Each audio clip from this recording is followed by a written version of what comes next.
आनंद में एक संवाद तो खूब कहा गया था। और मुझे जिंदगी बड़ी होनी चाहिए, लंबी नहीं।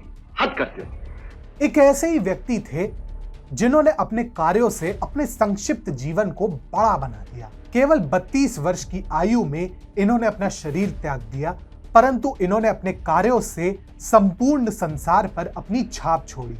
नमस्कार, स्वागत है आपका TFI पर, भारत का सबसे बड़ा ऑल्टरनेट न्यूज मीडिया पोर्टल, और मैं अनिमेश पांडे आपको परिचित कराता हूं श्रीनिवास रामानुजन से, जिन्होंने भारत के गणित धन को न केवल संसार से परिचित कराया अपितु हमारे संस्कृति के गौरव को भी अक्षुण्ण रखा। तो अविलंब आरंभ करते हैं। आज के संसार को मानिए तो यदि आपको प्रगतिशील कहलाना है तो अपनी संस्कृति का परित्याग करना होगा। नव निर्माण ही प्रगति का सार माना जाता है, परंतु भारत में नव निर्माण कभी भी हमारी रीति नहीं रही है। समय के साथ बदलना और पुनर्निर्माण को बढ़ावा देना हमारी संस्कृति का मूल आधार है, और इसी संस्कृति का सबसे प्रत्यक्ष प्रमाण है श्रीनिवास रामानुजन, जिनके जन्म दिवस पर हमारे देश में राष्ट्रीय गणित दिवस भी मनाया जाता है। 22 दिसंबर 1887 को तत्कालीन मद्रास प्रेसिडेंसी के इरोड़े में जन्म लेने वाले श्रीनिवास रामानुजन कुंभकोणम में पले बढ़े। धर्मशास्त्रों से उन्हें बचपन से ही बहुत लगाव था, परंतु वे उतना ही विज्ञान और गणित से भी जुड़े थे। गणित तो उनके लिए मानो साधना समान थी। उदाहरण के लिए, जब वे केवल 13 वर्ष के थे तो वे प्रसिद्ध त्रिकोणमिति यानी ट्रिग्नोमेट्री विशेषज्ञ SL लोनी के पुस्तक को पारंगत कर चुके थे, और वे अपने विद्यालय को उनके 1200 विद्यार्थियों की विभागों के आवंटन में भी सहायता करते थे, जिसमें बड़े से बड़े विद्वान भी फेल हो जाते थे। अगर 2 घंटे का पेपर होता था तो वैसे केवल 1 घंटे में पूरा करके उसे टॉप भी करते थे।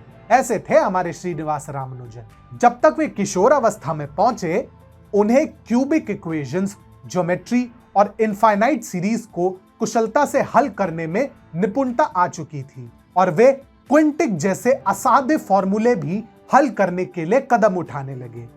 उन्होंने क्वार्टिक फंक्शन को सुलझाने के लिए अपना अनोखा फॉर्मूला तक तैयार कर लिया।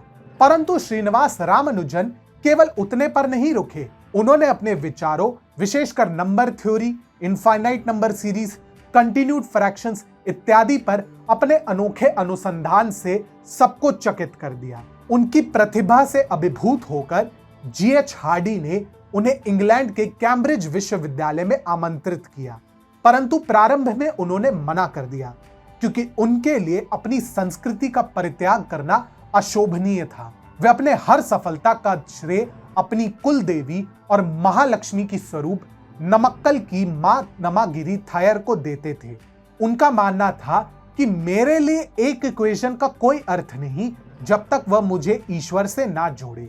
The man who knew infinity का ये अंश इस विचार को कहीं ना कहीं सार्थक भी करता है। You wanted to know how I get my ideas. God speaks to me. किंतु समय का कुचक्र भी देखिए। जिस व्यक्ति को देश के संस्कृति और शैक्षणिक तंत्र के पुनरुत्थान में इतना योगदान देना चाहिए कि हमारे देश की शिक्षा व्यवस्था का कायाकल्प हो जाता, वे इससे बहुत पूर्व ही 26 अप्रैल 1920 को अपना देह त्याग चुके थे। इससे भी बड़े दुर्भाग्य की बात तो यह है कि इस महापुरुष की गौरव गाथा हमारे देश में नहीं अपितु हॉलीवुड से सुनने को मिली। श्रीनिवास रामानुजन का सर्वप्रथम उल्लेख तो गुडविल हंटिंग में हुआ, जहां उनकी प्रतिभा के बारे में मैट डेमन के किरदार को रॉबिन विलियम्स ने बड़े गर्व से बताया, और फिर 2015 में the man who knew infinity में उनकी महिमा का वर्णन किया गया। क्या हमारा देश इतना हीन है कि फिल्मों के माध्यम से उन्हें योग्य श्रद्धांजलि भी नहीं दे सकता? परंतु सब कुछ बिगड़ा भी नहीं है। हाल ही में गुजरात सरकार ने एक ऐसा कार्य किया है जो श्रीनिवास रामानुजन के आदर्शों को आत्मसात करता है। गुजरात सरकार ने अगले सत्र हेतु कक्षा 6 से कक्षा 10 के लोगों के लिए वैदिक गणित को पढ़ाने का निर्णय किया है। अब एक नहीं, अनेक श्रीनिवास रामानुजन बन सकते हैं, और यही इस महान गणितज्ञ को भारतवर्ष का सच्चा प्रणाम होगा।